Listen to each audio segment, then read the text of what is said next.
Le doy ahora la palabra al doctor Guillermo Fauce. Adelante, para que sigamos con estas propuestas interesantes alrededor de la salud mental. Bueno, en primer lugar, profundo agradecimiento por poder aprender de todos y de todas y poder estar aquí, poder reconectar incluso con mi pasado, en su momento en Venezuela, con Marisa Montero, con los equipos de Martín Baró. Es verdad que uno tiene dudas de cómo enfocar a veces esto. Pensaba en si enfocarlo desde lo concreto que hacemos en Psicología Sin Fronteras, en atención psicológica, en Soleá no deseada, en migraciones, en el duelo, en la muerte, en las crisis, en las emergencias, en los riesgos laborales, o enfocarlo desde Gaza, donde estamos, y quería también recordarlo, Ucrania, o en el pasado en Chechenia, en Siria, o en Venezuela, Argentina, en donde también tenemos equipos, ¿no? Pero decidí ir más a lo general y más a lo global, así que voy a lanzar 10 ideas y un epílogo para también, bueno, abrir la polémica en parte y la discusión, ¿no? Primero, ¿para qué servimos y para qué deberíamos de servir, ¿no? Ignacio Martín Baró.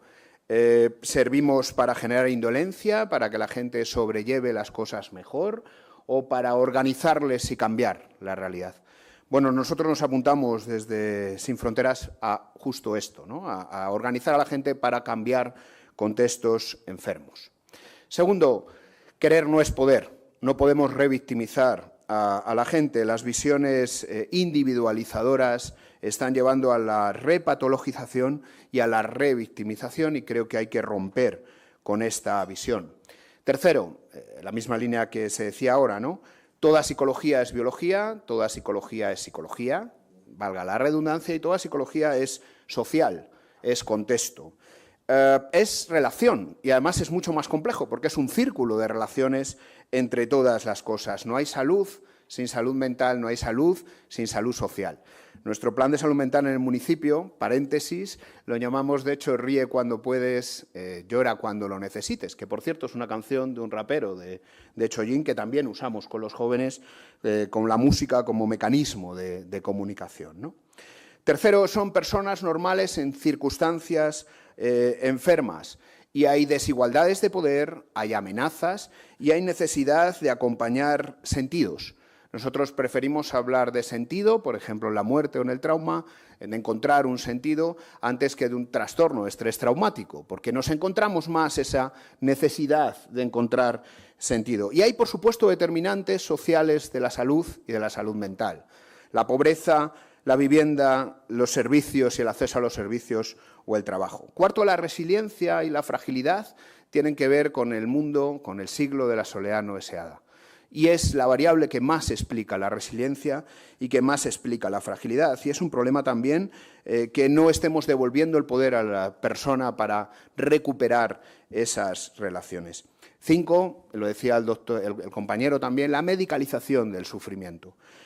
Nos preocupa seriamente cómo esa pirámide que decíamos ayer, ¿no?, se está invirtiendo y estamos respondiendo primero con medicación cuando lo primero debería ser la psicoeducación. Hay, por cierto, experiencias en Latinoamérica con cómics magníficos para explicar psicoeducativamente cómo enfrentar el duelo, cómo enfrentar según qué cosas en El Salvador, por ejemplo, ¿no? Y después los apoyos informales, los apoyos de la gente, el trabajo grupal, que es muy eficaz, después ya el individual y después ya la medicación.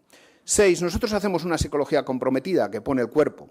A veces con el psicoanálisis tenemos o hemos tenido, ¿no? No ponemos cuerpo, nos comprometemos, nos ligamos a los derechos humanos y también recuperamos la psicología transcultural. Hay conceptos en el mundo, hay otras formas de ver el mundo mucho más sanas que la occidental, la americana, la que se nos transmite. Por ejemplo, la conexión con la Pachamama, o el pensar que somos sentipensantes, o la saudade en esa mezcla entre la alegría y la tristeza, o algo que me decían los mexicanos hace muy poco, del apachacho, ¿no?, el abrazar el alma, mucho más allá de algunas otras cosas. Lo diverso no solo es bueno y tolerable, sino que es necesario y es lo que nos da progreso, y hay que poner el cuerpo, hay que empatizar, hay que trabajar la conexión de ponerse en el lugar del que sufre y darle la palabra, ¿no? Dicen los africanos bantús, yo solo soy si tú eres. Pues esta es un poco la idea, ¿no? Séptimo, la pobreza y también el cambio climático son la principal catástrofe que hoy vivimos. Octavo, hablamos de situaciones de vulnerabilidad. no de personas en vulnerabilidad. Hablamos del duelo, la soledad, la jubilación, la enfermedad, los accidentes, la victimización, los delitos. Claro que también hablamos de que hay crecimiento postraumático, aunque no hay que hablar de que todo el mundo pase por un trauma. Es verdad que pasar por un trauma puede llevar al crecimiento. 9. Los problemas psicológicos no son enfermedades mentales en el modelo médico tradicional ni convencional. Y esto es nuestra convicción también para cambiar las etiquetas y cómo etiquetamos. 10. Ética y cuidado ante cómo nos a veces comen la croqueta los propios psicólogos en los vendedores de humo y en los que nos venden humo. Hay que encontrar sentidos o hay que vender sentidos que tengan que ver con las personas y con los contextos, y hay que enfrentar también dilemas, como por ejemplo intervenir y ser cómplices o no intervenir, ¿no? Y un epílogo: nos preocupan los discursos de odio, nos preocupa la soledad no deseada, nos preocupa el envejecimiento, que es algo que es un logro social, pero que también es un reto. Nos preocupa los determinantes sociales, el empleo, la vivienda y el cambio con la vivienda.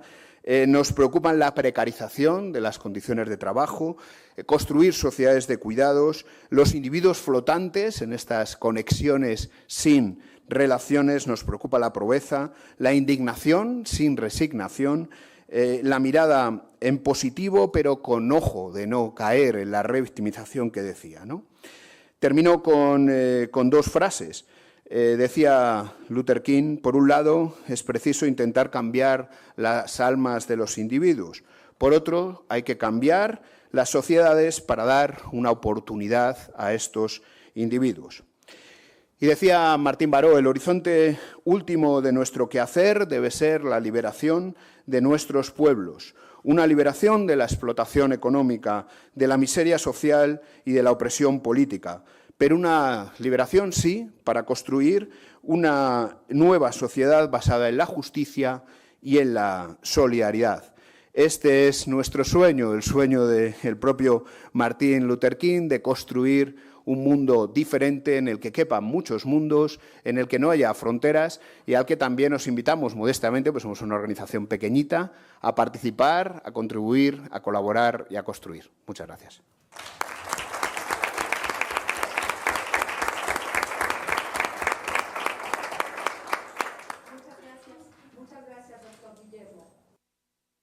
Hablar de fragilidad, creo que no se escuchó la primera parte. Muchas gracias, doctor Guillermo. Hablar de fragilidad, de vulnerabilidad, soledades no deseadas. Un gran trabajo.